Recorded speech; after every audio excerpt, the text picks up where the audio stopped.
آله وصحبه أجمعين. بسم الله الرحمن الرحيم. الحمد لله رب العالمين الرحمن الرحيم مالك يوم الدين إياك نعبد وإياك نستعين اهدنا الصراط المستقيم صراط الذين أنعمت عليهم غير المغضوب عليهم ولا الضالين. Baik, sampai pada masalah yang ke-304.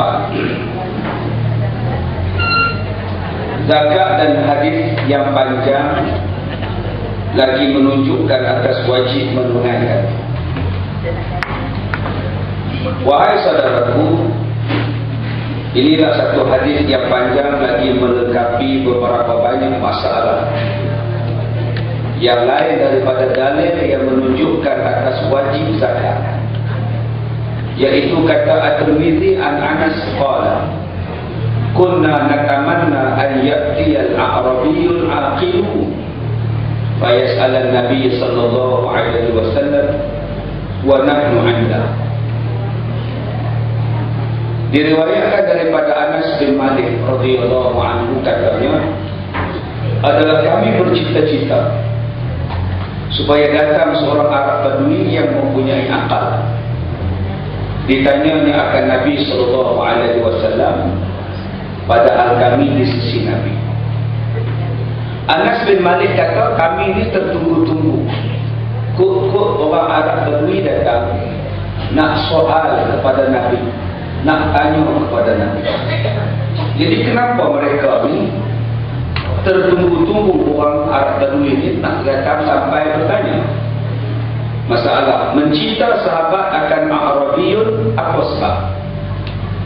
Wahai saudaraku, pada sepotong hadis ini zahirlah bahawasanya sahabat-sahabat Nabi duduk mengelilingi Nabi kerana mendengar apa-apa qadhiyah. Qadhiyah maknanya ajaran, keputusan, ajaran Nabi sallallahu alaihi wasallam.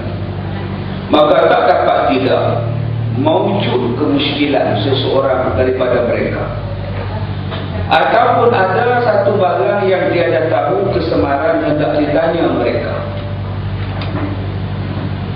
Terus kepada Nabi, mereka merasa turun ke atas diri mereka itu oleh kerana bercampur gaulnya dengannya dan takut menjadi langgar adab dan sopan kepada Nabi sallallahu alaihi wasallam. Jadi mereka ni bila nak ngaji dengan Nabi ni adalah benda yang mereka nak tanya, yang mereka nak soal kerana timbulnya kemusykilan. Nak tanya kepada Nabi langsung gerun, nak tanya pada Nabi terus kadang-kadang segan, takut tersalah adab pula. Dengan kerana itu mereka pun bercita-cita kiranya datang orang Arabi daripada darat-darat. Darat-darat ni maknanya dari hulu. Datang orang Arab daripada hulu-hulu kampung datang. Adapun berkehendakkan Arabi yang berakal, kerana orang yang berakal itu mengetahui cara bertanya dan adabnya dan tahukan apa-apa yang muhim. Muhim ni maknanya yang penting, yang penting untuk ditanya. Maka mereka mintalah, mudah-mudahan dalam hati mereka itu minta, mudah-mudahan marilah orang Arab Badui main nak tanya apa-apa. Kami nak tanya segan. Macam kita dulu lah, ada Allah yarham Cikgu Saibin, bila dia mari tu bolehlah dia tanya macam-macam. Kita nak tanya ni segan sikit. Jadi bila Cikgu Saibin ada, dia tanya satu-satu. Itu nama dia Arabi, ya. Di belakang dia pun B juga, ya. Jadi dia suka tanya. Jadi sahabat-sahabat ni duduklah nanti ada orang Arab yang suka tanya ni main. Maka inilah yang menjadi satu jalan daripada mendapat faedah sebab cita-cita mereka itu. Jadi ada juga faedah orang yang rajin tanya. Dengan sebab dia tanya secara tak langsung, dia turun tanya bagi pihak diri dia. Maka jika mereka itu bertanya dengan terkasar sedikit atau menyalahi adab, nescaya dia terdik dan dimurkai oleh Nabi. Kerana mereka itu telah mengetahui adab negeri dan adab. Dia kata kalau sahabat-sahabat Nabi yang tanya, mestilah Nabi marah. Pasal mereka ni orang duduk dalam negeri, orang kampung yang dalam negeri Madinah, dah tahu dah adab sopan semua. Tetapi berbeza dengan orang Badui, telah sedia maklum mereka itu kasar, dan dia dah mengetahui mereka itu adab cara negeri sebagaimana mengetahui orang-orang negeri. Dan pula ghalib pada mereka itu kebiasaannya, ghalib itu maknanya kebiasaannya mereka itu jahil dan kasar laku. Berbeza dengan orang Arab Badui, dia rempuh je, dia rempuh saja sebab mereka ni kurang adab. Jadi Nabi taklah marah mereka sebab mereka ni kurang adab. Maka sahabat-sahabat Nabi ni tertunggu-tunggulah siapa-siapa yang Arab Badui datang nak mengaji, nak bertanya. Man bada Jafar, barang siapa tinggal, inilah datang satu hadis, man bada Jafar, siapa yang tinggal di hulu nescaya kasarlah perangai. Dan siapa yang tinggal di hulu maknanya kurang mendapat pendedahan, kurang mendapat pendidikan, maka dia akan menjadi Jafar. Jafar ni maknanya kasar. Nabi kata dekat-dekat kiamat anak-anaknya akan jadi kasar dengan mak bapak. Wajafa abah. Ya, akhir-akhir zaman Nabi kata anak-anak jadi kasar, kasar adab, kasar tingkah laku, kasar bercakap dengan mak bapak. Masalah 306, kedatangan A'rabi duduk bertanya. Wahai saudaraku, dalam sahabat-sahabat Nabi yang duduk berkeliling dengan Nabi dan bercita-cita supaya orang darat datang, tiba-tiba terjenguklah seorang A'rabi. Jadi orang darat ni kalau kita tengoklah cerita apa, hang tua, ya, belur tu orang darat, ya, main pakai baju selaba bila istana Melaka mencari tua, itu dipanggil orang darat, dia tuang. Baik, fabalaina nahnu kadzalika id atahu a'rabiyyun fajata baina yaday Nabi sallallahu alaihi wasallam. Maka di dalam antara kami duduk berkeliling dengan Nabi, tiba-tiba datang seorang A'rabi namanya Dhamam bin Ta'labah kepada Nabi sallallahu alaihi wasallam, lalu duduk berkelimpuh lutut di hadapan Nabi. Dia melangkah duduk depan tu. Ya, dia ni lambat sampai. Lambat dia nak menghadap depan Nabi. Jadi langkah sampai ke Nabi, duduk depan, timpuk di depan Nabi. Apakala telah letak kedudukannya, bertanyalah ia kepada Nabi, ya Muhammad, inna rasulaka atana faz'amalana annaka taz'umu anna Allah arsalaka. Maka katanya, ya Muhammad, bahwasanya engkau ni adalah Nabi, yakni engkau ni jadi pemimpin dan hakim. Akan kami telah datang kepada kami, maka katanya bagi kami bahwasanya engkau ni kata Allah Ta'ala menjadikan akan dikau Rasulnya. Berapa banyak kata? Dengan katanya engkau ni jadi pemimpin, jadi hakim. Jadi maka katanya bagi kami, dengan katanya Allah kata kamu ni Nabi kami. Banyak katanya. Faqala Nabi sallallahu alaihi wasallam, maka jawab Nabi, betul, sebenarnya aku ni pesuruh Allah yang dilantik oleh Allah. Masalah memanggil Nabi dengan ya Muhammad, tidakkah salah panggil Nabi dengan Muhammad? Macam Arab Badui ni panggil ya Muhammad, dia tak panggil ya Rasulullah. Salah. Telah berkata ulama, memanggil dengan nama Muhammad itu salah. Hukumnya dilarang berdasarkan firman Allah di dalam surah An-Nur ayat 63. Jangan sekalian kamu memanggil Nabi Muhammad di antara sekalian kamu seperti kamu memanggil sebahagian daripada kamu, kerana yang demikian dinamakan kurang adab. Jadi kita tak boleh panggil Nabi Muhammad tu macam kita panggil Muhammad kawan kita. Dia kena hubung Nabi Muhammad. Maka hendaklah sekalian kamu beradab dengan Nabi Muhammad dan biarlah merendah diri kepadanya, kerana dia adalah seorang pesuruh Allah yang sepatutnya dibesar dan dimuliakannya. Maka apabila memanggilnya, janganlah berkata ya Muhammad, bahkan kamu berkatalah ya Rasulullah ataupun ya Nabi Allah. Kata Nawawi, orang Arab Badui yang datang panggil ya Muhammad tadi, mudah-mudahannya ayat itu turun, ya, sebelum ayat tadi dia memanggil nama Nabi Muhammad itu, sebelum turun daripada ayat surah An-Nur ayat 63. Sebab itulah dia panggil ya Muhammad. Sebab ayat turun tu lambat. Dia panggil Nabi dulu ya Muhammad, baru ayat tu turun. Jadi kita mulai hari ini bila sebut aja Nabi, kita panggil Nabi Muhammad sallallahu alaihi wasallam. Jangan sebut Muhammad. Baik, masalah za'ama pada hadis. Apa makna za'ama? Tidakkah menunjukkan syak. Lafaz za'ama dalam bahasa Arab boleh dikatakan maknanya kepada kita menyangka. Za'am, menyangka. Maka dipakaikan dia kepada barang yang bohong dan perkataan yang disyakkan.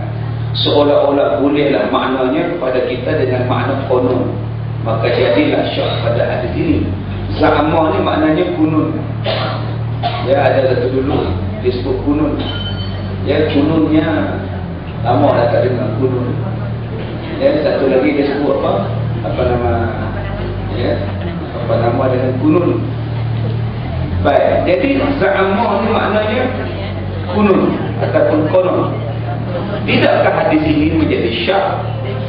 Jawab Nawawi, tiadalah za'ama itu tertentu dipakaikan dia dengan barang yang bohong dan perkataan yang disyakkan padanya. Bahkan ada dipakainya pada perkataan yang benar lagi jelas yang tiada syak. Maka sesungguhnya datang lafaz za'ama itu banyak dalam hadis. Dan juga berkata Nabi dengan za'ama itu, za'ama Jibril kada, telah menyangka Jibril demikian. Jadi dalam hadis ini perkataan za'ama yang disebut mula-mula tadi, Rasulaka atana fa za'ama lana.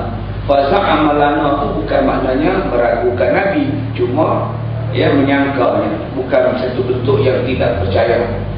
Baik, Nabi Muhammad mengaku dirinya menjadi Rasul. Wahai saudaraku, dengan sepotong hadis dalam masalah 3 menunjukkan bahawa Nabi kita mengaku dirinya menjadi Nabi kepada orang Arab Badui tadi.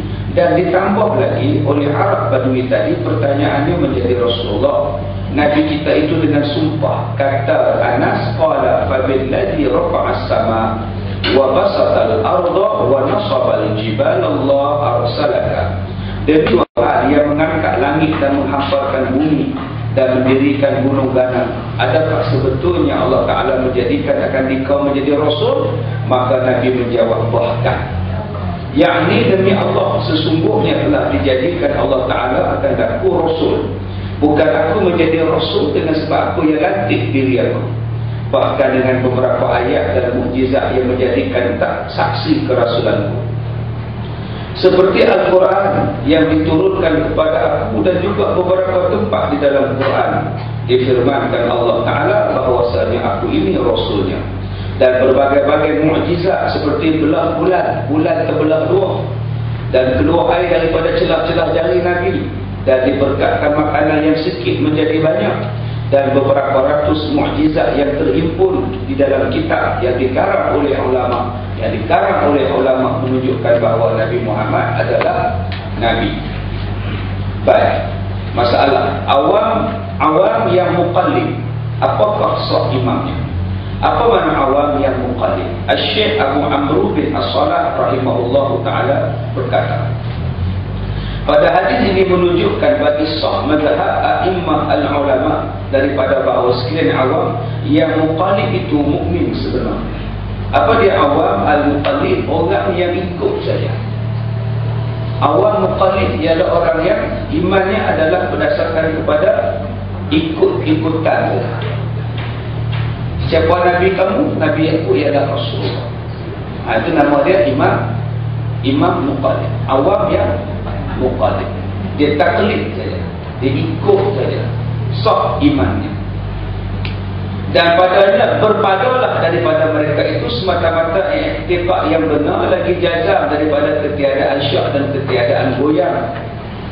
Bersalahan orang yang mengingkarkan awam yang muqallid tiada memadai imamnya, iaitulah perkataan Mu'tazilah. Imam muqallid ini ialah awam yang muqallid, ialah orang awam yang beriman kepada Islam, yang beriman kepada Al-Quran, yang beriman kepada Nabi secara ikut-ikutan. Pak dia Islam, mak dia Islam, anak dia pun Islam. Nama apa? Nama aku Rusli. Islam tu. Mayang jemaah tak? Mayang jemaah belajar lah. Belajar gitu-gitu je lah. Pergi haji lah. Kira bila nak haji tak tahu dia tak ada. Wajib haji tak tahu. Tahu dah haji tak tahu macam mana nak buat. Itu nama dia awam taklid. Okey. Al-Quran tu daripada mana? Al-Quran tu daripada Allah. Berapa ayat dia tak tahu. Tu tak nak kira pula. Itu nama dia awam taklid. Imannya adalah sah. Yang kata imam awam taklid yang tak sah ni hanyalah golongan Mu'tazilah. Golongan Mu'tazilah kata iman yang mengikut-ikut ni tak sah. Tapi bagi mazhab ulama mengatakan bahawa keseluruhan ulama mengatakan iman awam orang yang taklid ini hukumnya adalah sah. Yang kata tak sah siapa? Mu'tazilah. Jadi kalau ada lah jiran kita ke kawan kita ke tanya lah apa pun tak tahu apa, tapi dia Islam. Tanya lah apa, baca Quran tak reti apa pun tak reti. Pasal apa Islam Al-Quran tak ada macam mana? Aku tahu lah apa Islam. Dia dipanggil sebagai awam taklid, awam yang mengikut bakar saja. Hukumnya adalah sah dengan semata-mata di Islam. Maka dalil yang menunjukkan atas sah yang demikian tadi bahawa Nabi SAW mengaku Arabi yang bernama Dhamah tadi atas barang yang diikatkannya pada mengetahui jadi Rasul dan kebenarannya. Padahal dia bukan kenal Nabi pun. Dia bagi tanya dekat Nabi, kamu bukan Muhammad yang mengaku sebagai Nabi ini? Betul ke kamu ni yang mengaku? Ya, kata Nabi. Allah kalau yang lantik kamu? Ya, kata Nabi. Dia macam duk tanya kat Nabi, kamu kau Muhammad yang duk kata Nabi ini? Ya, Nabi jawab. Allah kalau lantik kamu? Ya, kata Nabi. Jadi seolah-olah dia ni mengikut buta. Dia mengikut buta. Dia bukan yakin ke apa, dia mengikut buta. Dia dipanggil sebagai taklid. Imannya adalah sah. Kalaulah imannya tak sah, takkan Nabi nak layan dia. Nabi layan dia itu menunjukkan bahawa sah. Dan semata-mata khabarnya kepada Dhamah akan Nabi menjadi Rasul dan tidaklah dia ingkarkan atas Arabi yang bernama Dhamah tadi pada i'tiqad, dan dia dah disabdakannya wajib engkau mengetahuikan aku menjadi Nabi dengan fikir dan dalil kepada mukjizat yang mengambil dalil beberapa dalil qat'i, dalil yang telah diputuskan. Inilah akhir kalam Syekh Abu Amr ibn As-Salah. Padahal dia tak tahu pun Nabi ni mukjizat apa, Nabi ni apa, dia bukan tahu. Dia mengaku Nabi itu adalah Nabi, dan Nabi diam, Nabi layan cakap Dhamah bin apa tadi? Dhamah bin apa? Abdullah At-Ta'laba. Ya, Dhamah bin At-Ta'laba. Dia benar ya. Baik, jadi kalau ada kawan-kawan kita tanya dekat dia, mukjizat Nabi apa? Tak tahu. Apa pun tak tahu, tapi dia mengaku Nabi itu Nabi, maka hukumnya sah imannya. Dipanggil iman apa? Awam taklid. Okey, awam taklid. Ya, mukhalif ya taklid lah. Mukhalif orang yang mengikut. Taklid ikut-ikutan saja. Mu itu menunjukkan orang. Mudaris, muallim.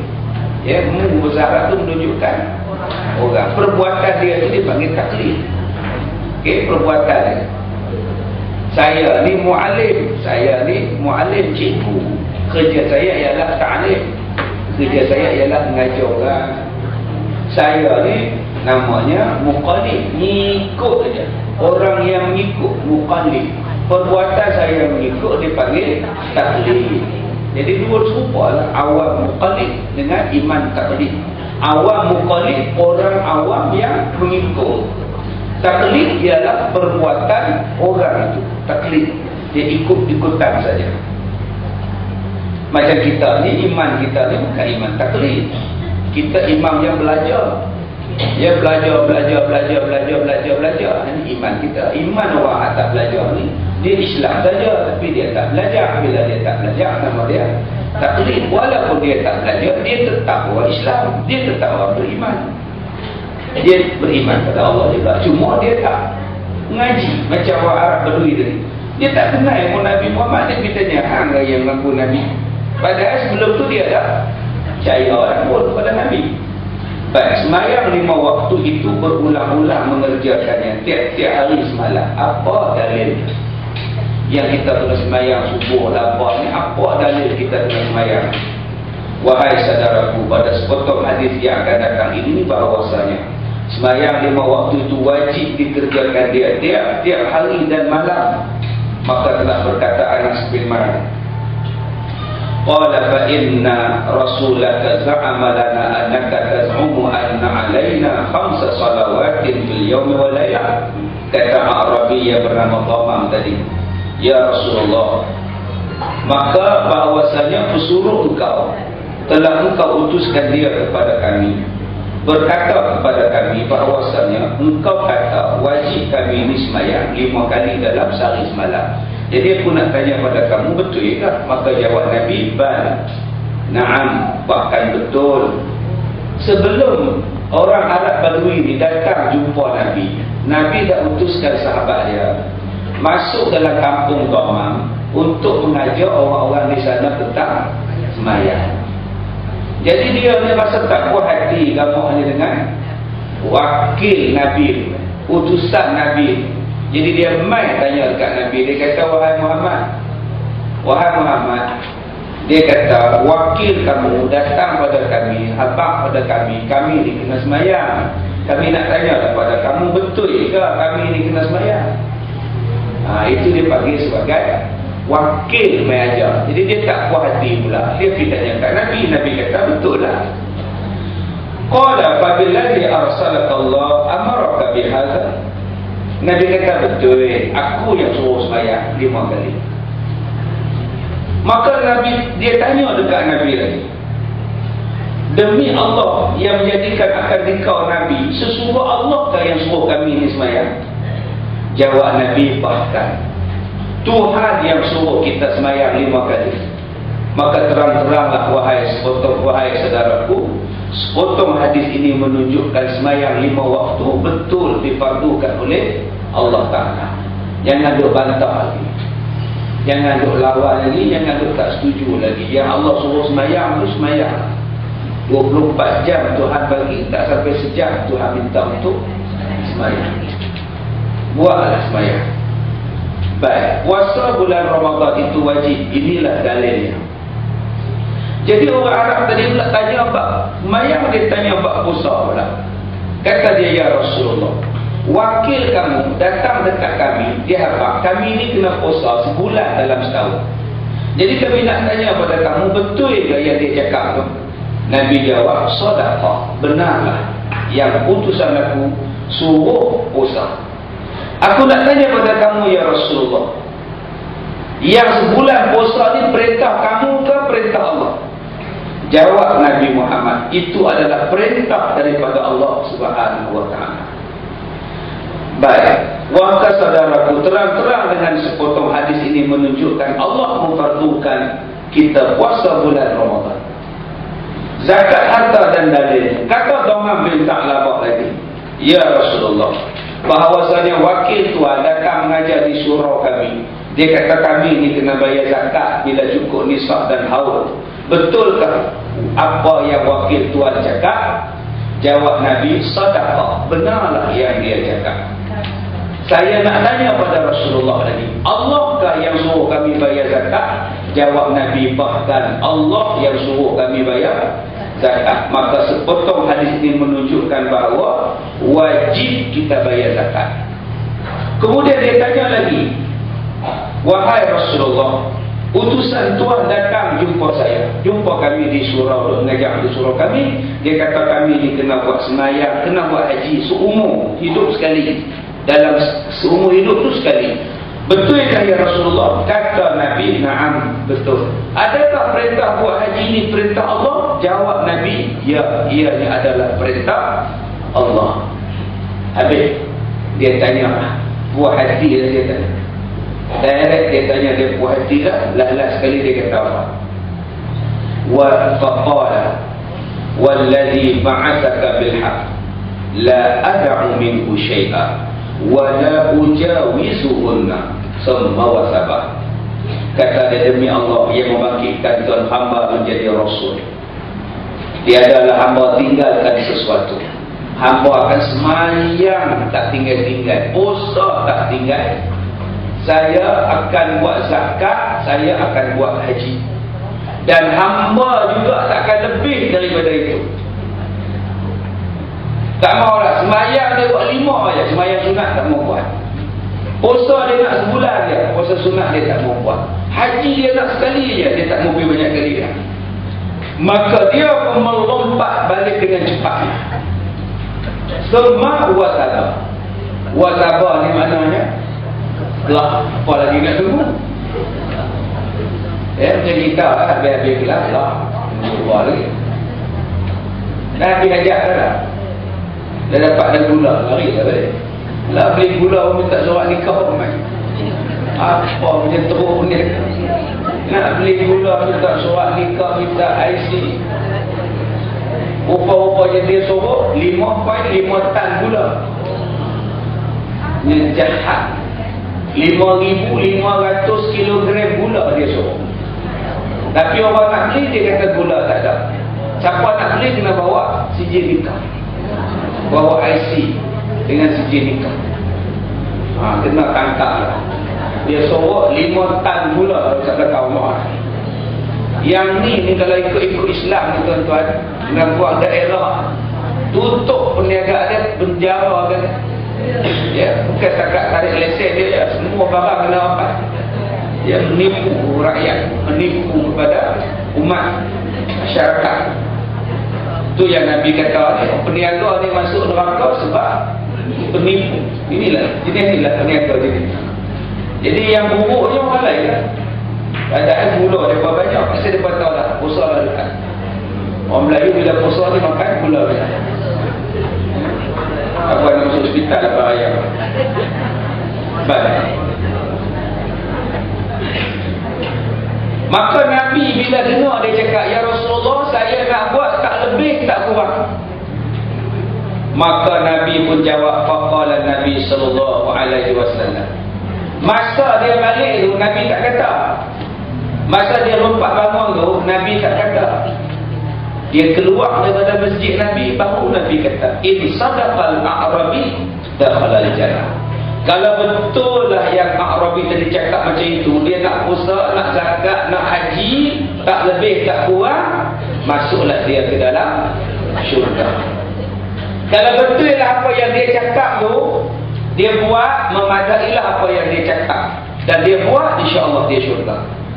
Tetapi jika dia bohong, yakni dikerja yang semayang, puasa, zakat, haji dan beberapa fardu yang lain, maka lebih aula dengan syurga. Dan jika dia bohong dan dikurangkannya, nescaya masuklah ia ke dalam neraka.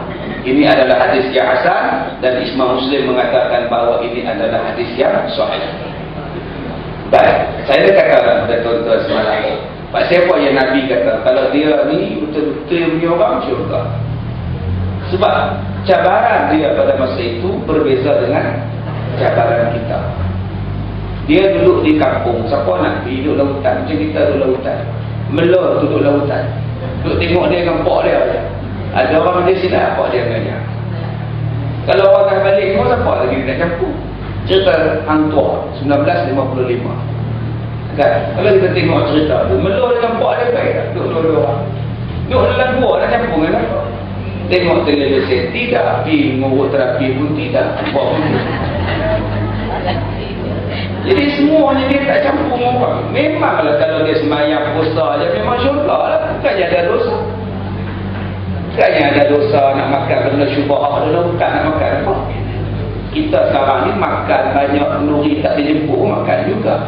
Duduk lautan apa tak jemput tu? Kita duduk di sini banyak ngumpat, duduk lautan nak ngumpat siapa? Orang pun tak kenal. Duduk dalam kampung bukan ni, orang ramai kenal. Bila ramai kenal, banyaklah yang kita ngumpat. Jadi bolehlah Arab Badui ni masuk dalam syurga, sebab dia tidak ada dosa. Peluang nak buat dosa tu kurang. Kita peluang nak buat dosa ni banyak sangat. Dengan televisi ada, internet ada, semuanya ada.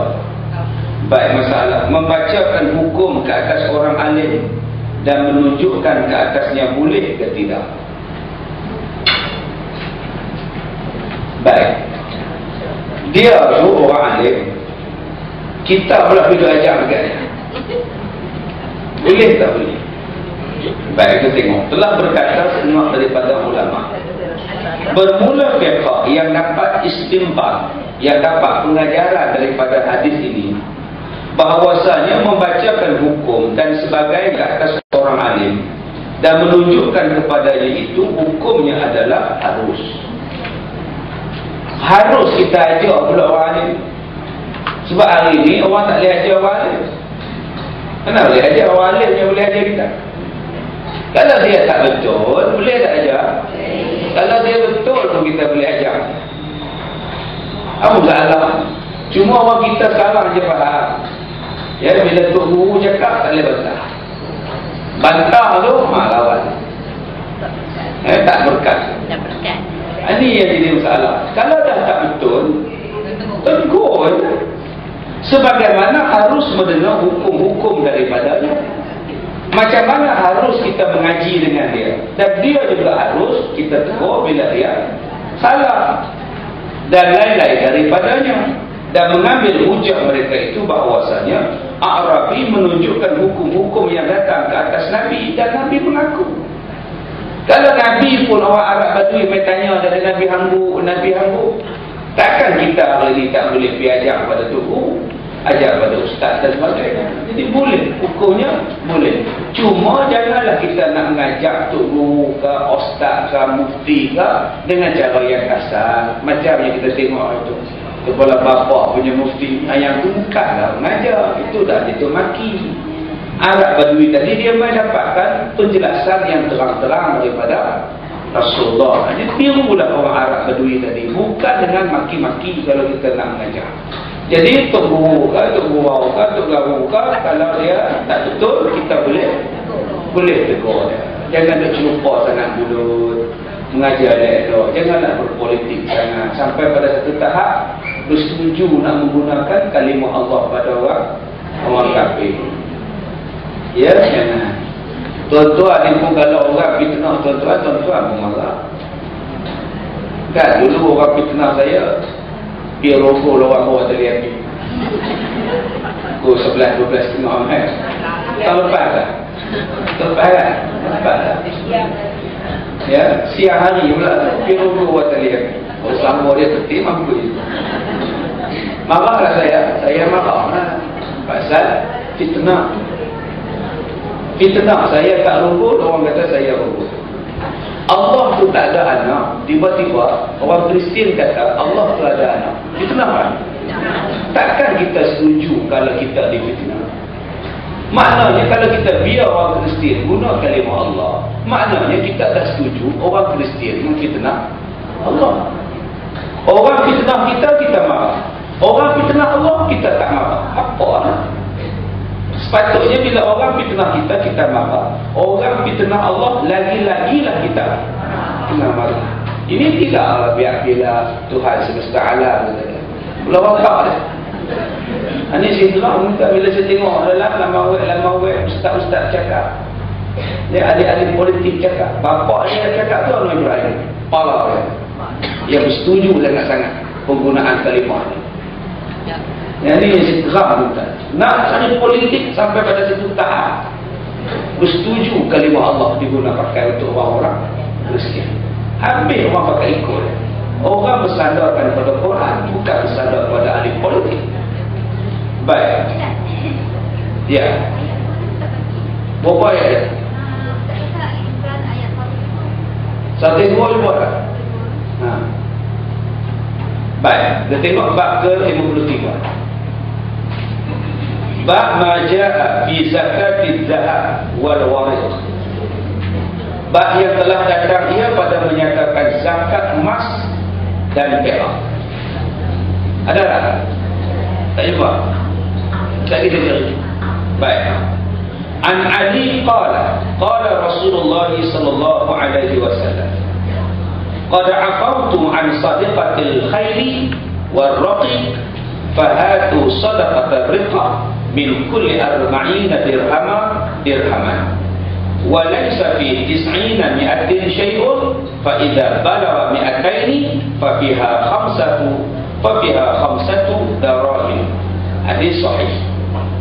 Daripada Ali berkata, telah bersabda Nabi SAW, sesungguhnya telah aku maafkan daripada zakat kuda-kuda dan hamba saya. Maka bahawa olehmu sekalian akan zakat perak daripada tiap-tiap 40 dirham 1 dirham, dan tiada pada 90 dan 100 sesuatu. Maka apabila sampai dia 200, maka padanya 5 dirham. Hadis adalah sahih. Baik, sekarang kita dah masuk kepada hadis-hadis tentang pengiraan zakat. Di sini kita lihat tentang zakat yang ada kena bayar dan ada yang tidak kena bayar. Ketahuilah wahai saudara, telah datang beberapa hadis yang menunjukkan atas wajib zakat emas dan perak. Maka setengah daripadanya ialah hadis yang dikeluarkan oleh Abu Isa At-Tirmidzi. An Ali qala Rasulullah sallallahu alaihi wasallam, qad aqautum an sadaqatil khayli warraqiq. Diriwayatkan daripada Sayyidina Ali karamallahu wajhah, telah berkata, ia telah bersabda Nabi sallallahu alaihi wasallam, sesungguhnya telah aku memaafkan daripada zakat kuda dan hamba saya, yakni telah diwajibkan Allah Ta'ala pada aku bahawasanya kuda dan hamba saya tidak diambil zakat daripadanya. Maknanya orang yang ada banyak kuda tak payah bayar zakat, dan orang yang banyak hamba tak payah bayar zakat. Tetapi yang diambil zakat ialah unta, biri-biri, kerbau, lembu, emas, perak dan biji-bijian, gandum, padi dan sebagainya. Fahatu sadaqatar riqah, maka bawalah olehmu akan sekalian zakat emas dan perak, supaya aku berikan kepada ahli yang menerima zakat. Dikirakan tiap-tiap 40 dirham 1 dirham zakatnya.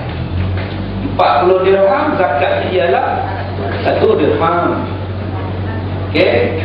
Maka apabila sampailah milik seseorang itu 200 dirham, timbangan peraknya nescaya cukuplah zakatnya, iaitu, dan tiada suatu daripada zakat itu dikeluarkan jika kira-kira dalam 190 dirham, kerana belum cukup dirham, belum cukup zakat. Bagi perak pula sebanyak 200 dirham. 200 dirham, kalau cukup 200 dirham kena bayar zakat. Tapi kalau 190 saja tidak wajib bayar zakat. Itu kalau perak, kita lihat. Maka apabila sampai timbangannya 200 dirham, maka cukuplah nisabnya. Maka apabila cukup haulnya, cukup tahunnya, maka zakatnya ialah 5 dirham. Ya, kita cakap Ramli pula. Baik, jadi disebut di sini tentang yang pertama zakat emas. Ya, yang kedua zakat biji-bijian, perak. Yang pertama kuda tak payah bayar zakat. Kuda dalam bahasa Arab namanya ialah khayl. Ya. Kalau kuda tu diperniagakan, dia kira simpanan lah. Wang simpanan dia. Kalau harga kuda 20,000, 30,000, jadi cukup tahun bayarlah simpanan dia. Kalau ada wang simpanan dia. Ya, so walaupun kita ni berniaga buah durian tak bayar zakat. Tapi duit itu kita untung berniaga buah durian, kita simpan cukup tahun bayarlah zakat. Zakat tu bukan zakat durian, zakat simpanan. Ya, zakat simpanan. Zakat wang simpanan.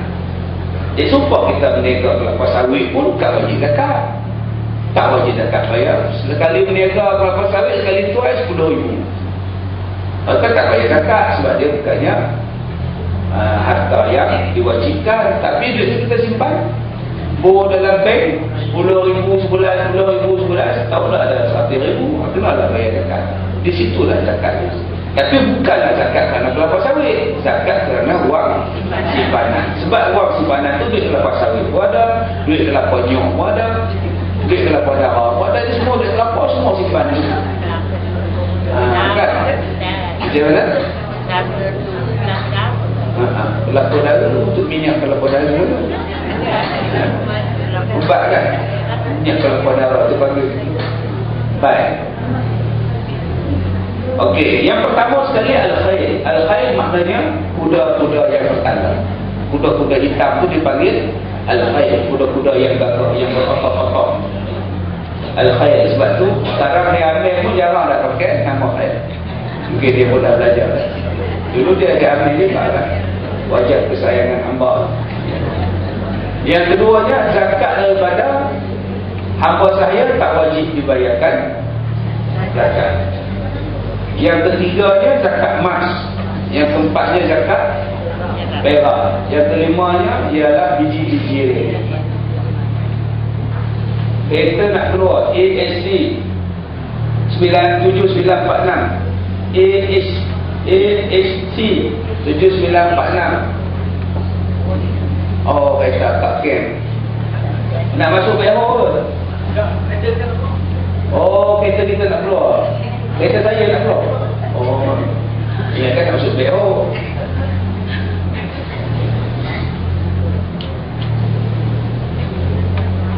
Baik. Kita tengok di sini. Zakat emas dan perak apa hukum? Wahai saudaraku, terang-teranglah di sini menunjukkan atas wajib mengeluarkan zakat emas dan perak. Kata Nawawi, wajib zakat emas dan perak dengan ijma' dan berdasarkan beberapa nas. Maka wajiblah zakat itu bersamaan pada keduanya, sama ada emas lebur ataupun emas tak berlebur. Emas lebur tu apa? Emas yang dah buat lah. Yang dah buat persiapan rantai Subang dalam nikah. Rantai yang tak rantai pula. Emas yang tak berlebur yang masih lagi, yang betul-betul itu. Yang ini bijinya. Bijinya maknanya belum diproses lagi, belum dicanaikan lagi. Dan batu daripada keduanya dan segala yang berlebur dan lain daripadanya, daripada jenisnya, melainkan barang-barang emas yang harus atas kaul yang asah, daripada dua kaul seperti anting-anting, subang, gelang, cucuk, sangwei, lekka. Apa tu lekka? Ha? Lekca. Lekca. Oh, tu lekca. Rantai leher, cincin, singkat dan sebagainya. Daripada sekalian barang-barang emas pakaian perempuan, maka tiada wajib zakat atasnya. Jadi dia kata kalau perhiasan yang dipakai tidaklah kena bayar zakat jika tidak melebihi syarat yang dah kita sebutkan. Mari, berapa timbangan dia? Kalau tuan-tuan pakai cincin bentuk, tak payahlah kira zakat. Kalau pakai sumbang sebelah saja, pun sebelah hilang, ambil semayang hilang. Di mana orang juga sebelah tu pun tak payahlah pakai. Apa nama? Payah. Tapi kalau nak pakai 500 gram, kenalah pakai. Kenalah saya. Ada ke 500 gram, Ustaz? Tak ada. Beratlah Ustaz. Okey. Jadi yang pakai zakat seutah di tengkuk, 2 urat di gelang, tak payah zakat. Sikit. Tapi kalau di tengkuk tu pun 1 kilo, kenalah bayar. Ya. Ya.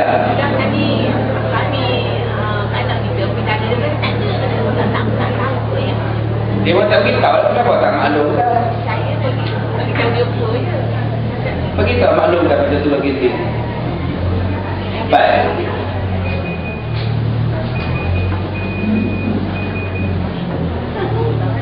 Baik, jadi yang tuan-tuan duk pakai sekarang ni, dia tidak bayar zakat. Zakat yang kena bayar tu, tuan-tuan duk simpan dalam peti, duk di bank, simpan, mak bagi sikit, mak bagi sikit, suami bagi sikit, kita beli sikit, campur-campur, banyak. Yang tu lah yang kena bayar zakatnya.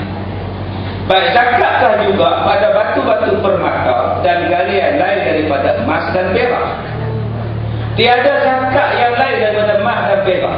Hari tu Cikgu Mukhtar tanya, Dalam mat rantai gelang dia tu ada batu. Adakah nak dikira batu tu sekali? Batu tak payah bayar. Seperti yakut, fairuz, mutiara, berlian, manika pasagam, ya, zamrud. Cakap banyak lagi kalau saya baca. Itu dia lah tuan. Samsing sekarang. Ahli politik Samsing. Bongkar ya, siap. Ini politik-politik yang menakutkan kita sekarang. Oh, patutlah saya ni tak sihat, tak makan lagi rupanya. Oh, patut apa benda yang tu kena buat sarapan pagi. Lupa, Masya Allah. Patutlah rasa apa benda yang belum buat. Saya kena makan, tak makan dia jadi pening pula. Baik, kemudian zamrud, zabarjad, besi, tembaga merah dan kuning. Dan kaca. Kaca kalau boleh zakat.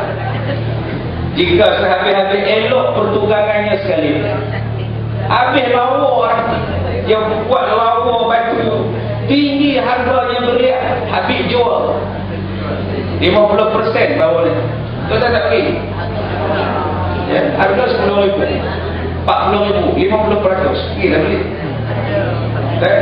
Dan tiadalah jual zakat pada yang tersebut kerana tiada datang nas syarah pada. Kenapa yang jenis itu tak kena bayar zakat, Ustaz? Kenapa mat kena bayar zakat? Mat dia berterusan. Berlian tak ada. Dia harga-harga pasaran pun dia mengikut pada harga emas dalam Islam. Harga-harga benda lain tak dipakai, tak terkira. Baik, zakat kasturi dan ambar dan ikhtilaf ulama padanya. Dan tiada zakat pada kasturi dan ambar. Kata Syafi'i radhiyallahu anhu dalam kitab Al-Mukhtasar, dan tiada zakat pada barang-barang pakaian laut, tiram, mutiara. Okey, tidak ada zakat.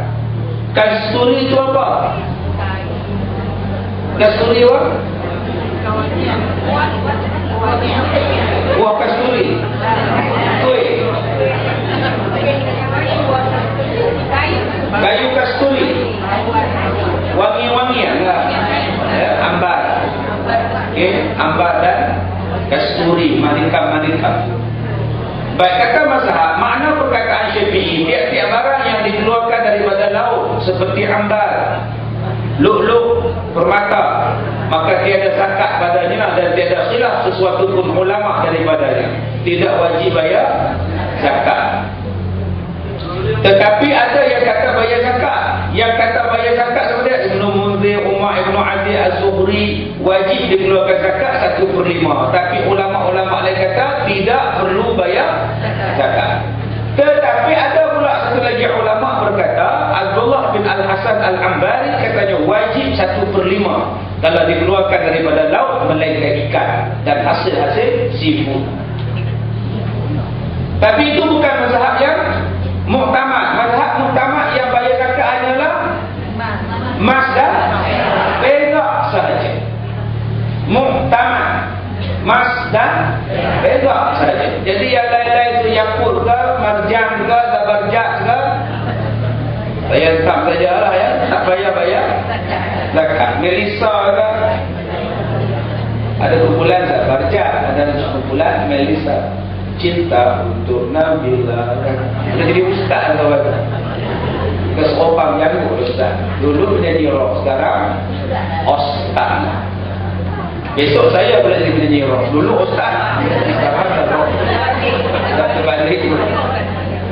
Dihikayatkan daripada Al-Anbari dan lain-lainnya daripada Ahmad bin Hanbal. Pertama, seperti mazhab jumhur al-ulama, tiada wajib berzakat pada sekalian tersebut apabila sampai harganya kira-kira nasab hinggalah pada kasturi dan ikan. Ulama-ulama sepakat mengatakan tidak wajib bayar zakat. Melainkan lepas tuan-tuan jual. Tuan-tuan jual ikan, tuan-tuan jadi peraih ikan. Tuan-tuan pun jual ikan, dapat keuntungan, tuan-tuan pun simpan dalam bank, cukup nisab dan haulnya, barulah bayar zakat. Bukan kerana tiap-tiap setiap kali tangkap ikan kena bayar zakat. Kita jual ikan, beli ikan. Bila kita jual ikan, kita beli ikan, kita buat rumah, sewa rumah, repair boat. Jadi perbelanjaan. Sebab tu kalau tuan-tuan buka dalam laman web kita, ada orang tanya saya 2 hari itu tentang zakat pendapatan. Dia kata kenapa di Malaysia ni ada negeri wajibkan zakat pendapatan, kenapa Perak tak wajibkan zakat pendapatan? Dia kata gajinya sekian-sekian banyak, tolak rumah, tolak anak sakit, tolak isteri sakit, pak sakit, balik kampung, beli ikan, ya macam-macam beli lagi, tak berapa sangat gaji saya tinggal, jadi takkan saya nak bayar zakat. Lagipun dia kata kita ni bayar zakat cukup nisab dan haul, ini tiap-tiap bulan nak bayar ni apa kan? Ya ini macam mana? Saya jawab, sebab itulah ulama berselisih pendapat.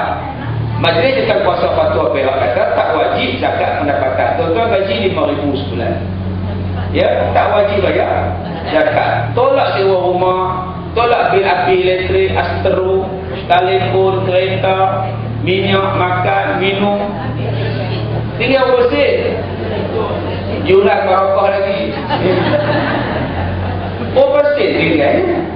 Maka sebab tu Perak kata tak wajib, melainkan gaji tu disimpan RM5,000, buat keluar RM3,000, simpan RM2,000, RM2,000, cukup setahun.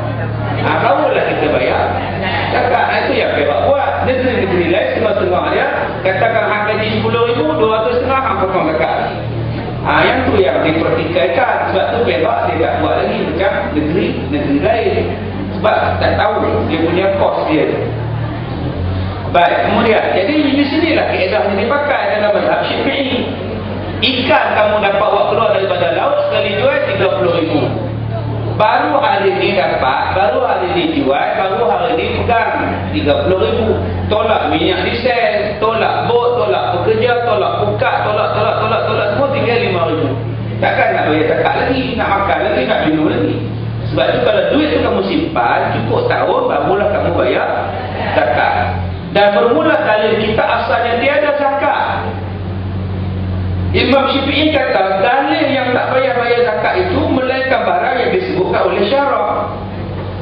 Tiada daripada riwayat Ibnu Abbas dan tiada pada gambar itu zakat. Hanya ialah suatu yang dicampakkan ke tepi pantai oleh laut. Maka inilah yang kami sebutkan dia oleh yang muhtamad pada dalil masalah. Dan ada pun hadis yang diriwayatkan oleh Amr bin Shu'aib daripada bapaknya, daripada neneknya, daripada Nabi SAW. Tiada zakat pada batu. Maka iaitu hadis Nu'aim sangat-sangat meriwayatkan akan dia oleh Al-Baihaqi dan diterangkan akan kedha'ifannya. Ada pula yang kata segala jenis batu tak bayar zakat, termasuklah emas dan perak. Maka imam menjawab itu adalah hadis yang sangat dhaif. Yang kena bayar zakat ialah emas dan perak. Sebab di sini pada emas pun tak wajib, perak pun tak wajib. Maka dijawab oleh ulama pendapatnya sangat lemah. Wajib bayar emas dan perak punya zakat, wajib hukumnya. Yang lain tidak wajib. Batu yang lain tak wajib. Baik, zakat emas dan perak bagaimana nisabnya? Tiada zakat pada emas dan perak itu hingga cukup nisab. Dan nisab emas itu ada 20 mithqal.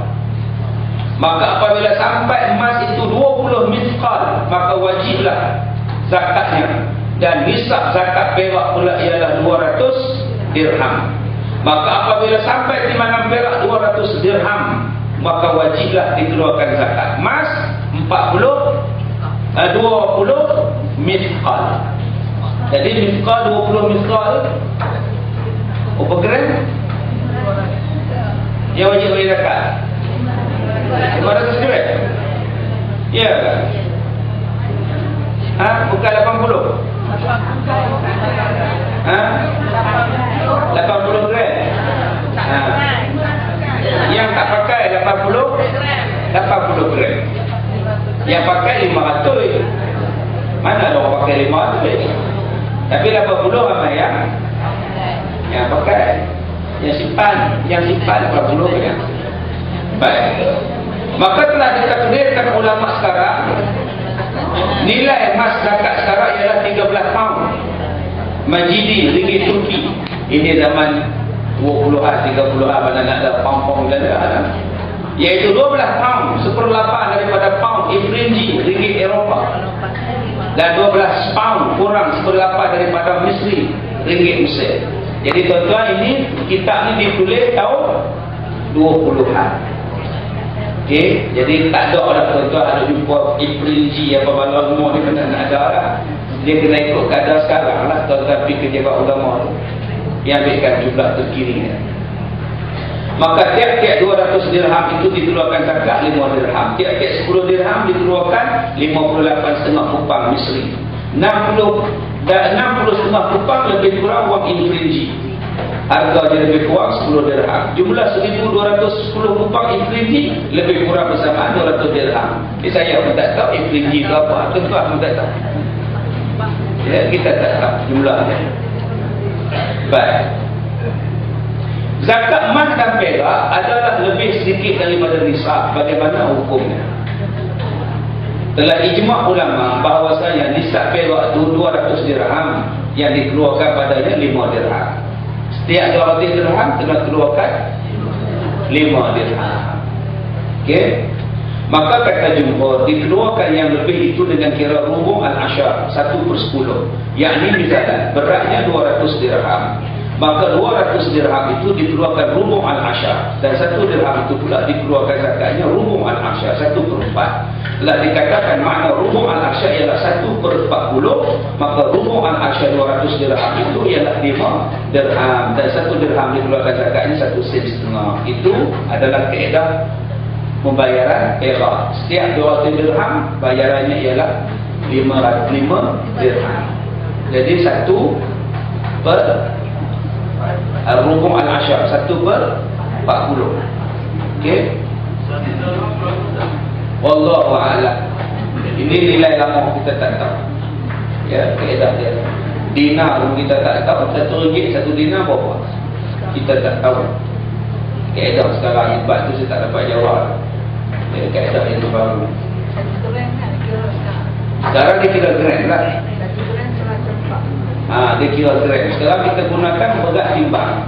1 gram 140 ringgit. Jadi sekarang kita tidak mengirakan kepada harga emas, kita kirakan kepada berat timbang. Lepas kita kira berat timbang, baru kita kira harga. Bayarlah zakat. Jadi kita timbang dulu emas kita tu, kemudian barulah dikali dengan harga. Lepas tu barulah kita bagikan 1/40 tadi. Baik. Banyak lagi ceritanya, kita banyak lagi alih, kita simpan dulu itu.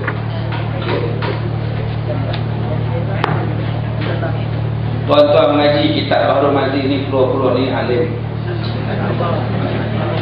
Ustaz lah.